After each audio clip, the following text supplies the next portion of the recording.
दोस्तों, जब एक फौजी रिटायर्ड होने की सोच लेता है, पेंशन जाने की सोच लेता है, तो बहुत सारे सवाल दिमाग में घूमते हैं।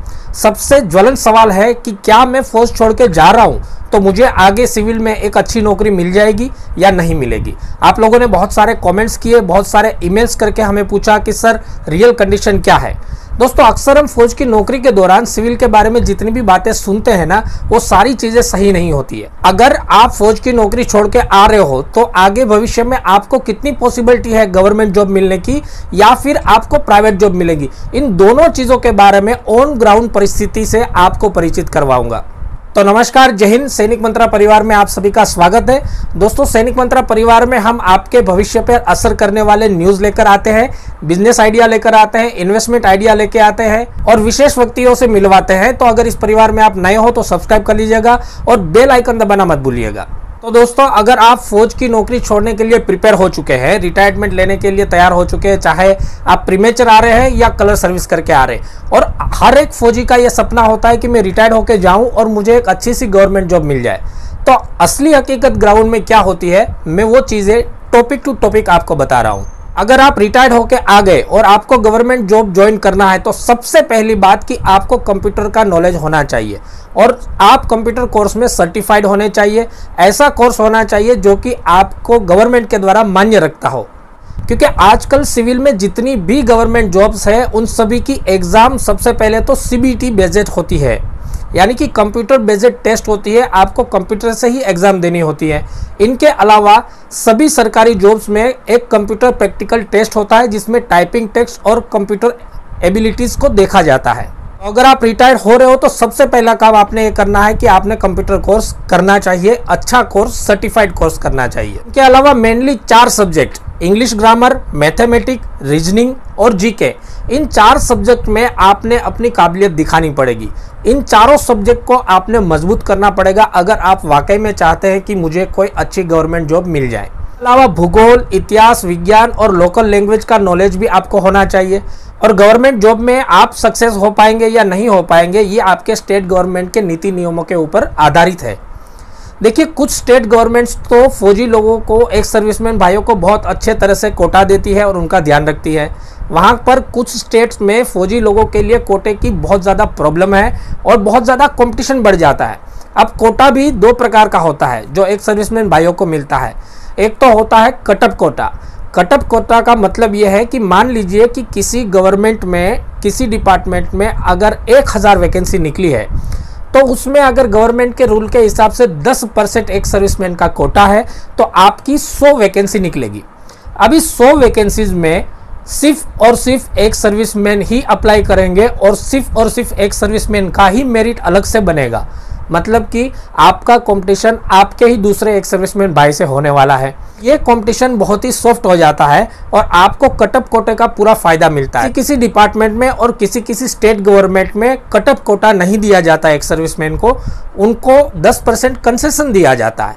कंसेशन का मतलब यह होता है कि पूरे सिविलियन स्टूडेंट जो भी उसमें अप्लाई कर रहे हैं उसके साथ ही आपका इनडायरेक्टली कंपटीशन हो जाएगा।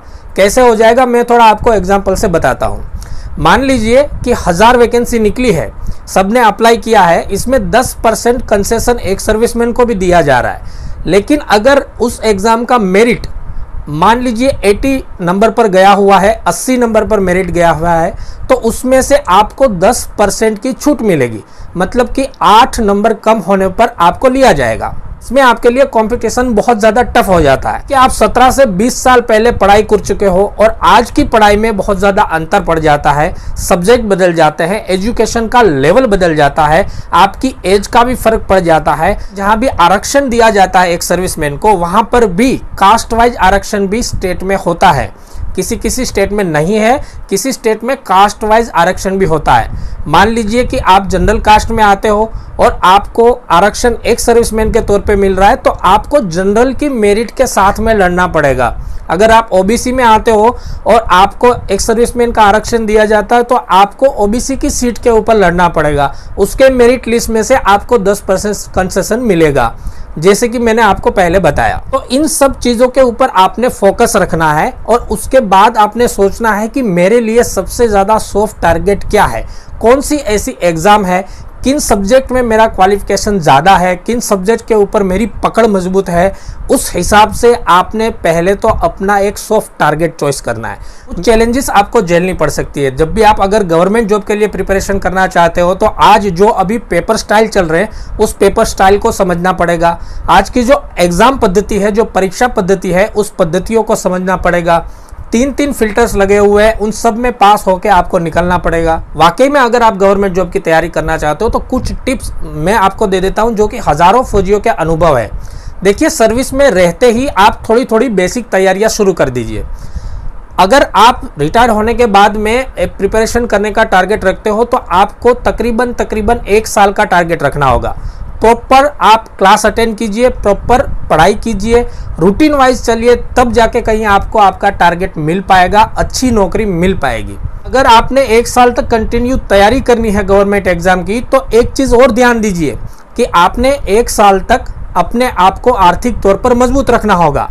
सिर्फ पेंशन के ऊपर 1 साल तक बैठकर आप तैयारी कर सकते हैं या नहीं, इस चीज़ का बंदोबस्त आपने पहले से ही कर लेना है। अगर आप इस तरह से प्रॉपर प्लानिंग से गवर्नमेंट जॉब के लिए तैयारी करते हैं तो आपको गवर्नमेंट जॉब मिलने के चांसेस बढ़ जाते हैं। उसके बाद आपकी खुद की परफॉर्मेंस और आपके स्टेट गवर्नमेंट के रूल्स के ऊपर काफ़ी सारी चीज़ें डिपेंड करती है। तो ये तो हुई गवर्नमेंट जॉब की बात। अब बात करते हैं कि जिन भाइयों को ऐसा लगता है कि मुझे अब पढ़ाई का शौक नहीं रहा या मैं अब ज़्यादा तैयारियां नहीं कर सकता हूं, तो प्राइवेट सेक्टर में एक रिटायर्ड फौजी के लिए क्या क्या स्कोप हो सकते हैं उसके बारे में पूरी बात कर लेते हैं। कुछ प्राइवेट सेक्टर में ऐसे स्कोप भी है जहां पर आपको गवर्नमेंट से भी अच्छी फैसिलिटीज़ मिलती है, अच्छी सैलरी और कंपनी की फैसिलिटीज़ भी आपको मिलती है। लेकिन यहाँ पर दायरा कुछ लिमिटेशन में होता है। अगर एक फौजी रिटायर्ड होता है तो बड़ी बड़ी कंपनीज में उनके लिए स्कोप तो है, लेकिन कुछ लिमिटेड फील्ड्स में ही स्कोप होते हैं, जैसे कि security supervisor, security officer, vigilance supervisor, fire fighting supervisor, admin, HR, man power management में ज़्यादातर एक सर्विसमैन भाइयों के लिए स्कोप होते हैं। और अगर देखा जाए तो ये स्कोप भी बुरे नहीं होते। बड़ी बड़ी टाटा, रिलायंस, इन्फोसिस जैसी कंपनी है जो एक सर्विसमैन भाइयों को हायर करना चाहती है। अब मैं गवर्नमेंट जॉब की प्रिपरेशन नहीं करता हूँ तो ये प्राइवेट फील्ड में जाने का एक मेरे पास अच्छा मौका हो सकता है। लेकिन अगर प्राइवेट फील्ड में आपको अपनी इमेज अलग से दिखानी है तो कुछ चीज़ें बहुत ज़्यादा ज़रूरी होती है। आपको कुछ कोर्सेज करने चाहिए। सबसे पहले जैसे मैंने बताया कि कंप्यूटर की नॉलेज आपको होनी चाहिए, ये हर जगह पर रिक्वायरमेंट है। इसके अलावा अगर आपने फायर फाइटिंग पार्टी का कोर्स कर रखा है, सिक्योरिटी ऑफिसर या विजिलेंस ऑफिसर या वेयर हाउस सुपरवाइजर, ये सारे कोर्स अगर आपने कर रखे हैं तो आपकी एक प्रतिभा प्राइवेट सेक्टर में अलग से दिखेगी और आपको एक अच्छी स्कोप मिलेगी, अच्छी जॉब मिलेगी। इसके लिए हमने डिटेल में वीडियो बना रखे हैं, अगर आपने नहीं देखा है तो आप देख लीजिएगा। इसमें आपको समझ में आ जाएगा कि किस तरह से आप ये सारे कोर्सेज भी कर सकते हैं। अब प्राइवेट फील्ड में भी 2 टाइप की जॉब होती है। एक तो होता है कॉन्ट्रैक्चुअल बेस पर, जिसमें कोई एजेंसी आपको कॉन्ट्रैक्चुअल बेस पे हायर करती है और दूसरी कंपनी को आपकी सेवाएं देनी होती है।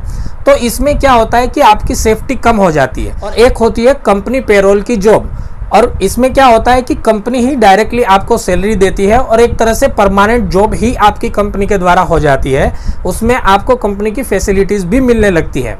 तो ये एक बहुत अच्छा स्कोप होता है किसी भी एक सर्विसमैन के लिए। अगर आप इसमें सेट हो जाते हो, अपनी काबिलियत दिखा पाते हो, तो यहाँ पर आपको सैलरी भी ठीक ठाक मिलेगी। और कुछ सालों के एक्सपीरियंस के बाद अगर आप दूसरी कंपनी में जाना चाहते हो तो दूसरी कंपनी आपको सीधा 25 से 30% आपका पैकेज बढ़ाकर आपको हायर करती है। तो अगर कम पढ़ाई करना चाहते हैं, गवर्नमेंट की तैयारियां नहीं करना चाहते हैं, तो प्राइवेट सेक्टर में भी ये पॉसिबिलिटीज़ एक सर्विसमैन के लिए हो सकती है। ये सारी बातें हमने बताई कि जो ऑन ग्राउंड परिस्थिति है उसमें एक सर्विसमैन भाइयों के लिए क्या क्या पॉसिबिलिटीज़ है। लेकिन सब मिलाकर बात ये बनती है कि जो कुछ करना चाहता है वो कहीं भी फ्री नहीं बैठा है, और जिसने सोचा है कि मुझे कुछ नहीं करना है उसको कुछ मिल भी नहीं रहा है। इस वीडियो को बनाने का हमारा ये मकसद बिल्कुल भी नहीं है कि आप फौज की नौकरी छोड़ दीजिए, सिविल में आपके लिए बहुत सारे स्कोप है। देखिए, सिविल में भी बहुत सारे संघर्ष आपको करने पड़ सकते हैं, लेकिन अगर आपने पर्सनली अपना डिसीजन लिया हुआ है तो उस हिसाब से आपके लिए क्या क्या पॉसिबिलिटीज़ हो सकती है इसके बारे में हमने आपको अवगत कराया है। तो इस वीडियो को ज़्यादा से ज़्यादा शेयर कीजिएगा अपने सभी भाइयों के साथ, ताकि वो अपने भविष्य को आगे बढ़ाने के लिए पहले से ही तैयारी करने लग जाएं। इस वीडियो में बस इतना ही। बाकी हंसते रहिए, खुश रहिए, मस्त रहिए। नमस्कार, जय हिंद।